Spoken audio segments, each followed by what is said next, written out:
రాఘవాపురమనే గ్రామంలో సురేశం నాగేశం అనే ఇద్దరు స్నేహితులు ఉండేవారు. వారికి కొంచెం పొలం, 2 గేదెలు ఉండేవి. సురేశం ఉన్నదాంట్లో తృప్తిగా బతికేవాడు.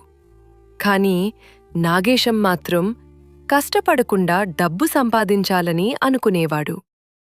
ఒకరోజు సురేశం బంధువుల ఇంటి పెళ్లికి వెళ్తూ తన గేదెను జాగ్రత్తగా చూసుకోమని నాగేశానికి అప్పగించాడు.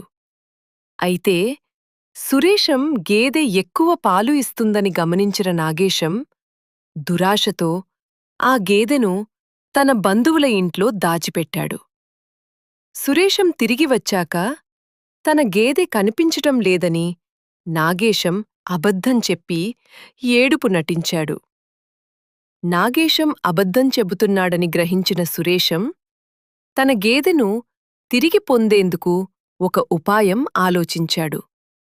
అతను ఒక మునీశ్వరుడి వేషం వేసుకుని నాగేశం ఇంటికి వెళ్ళి ఎక్కువ పాలు ఇచ్చే గేదె పేడను తెచ్చి పొలంలో చల్లితే పంట బాగా పండుతుంది అని చెప్పాడు.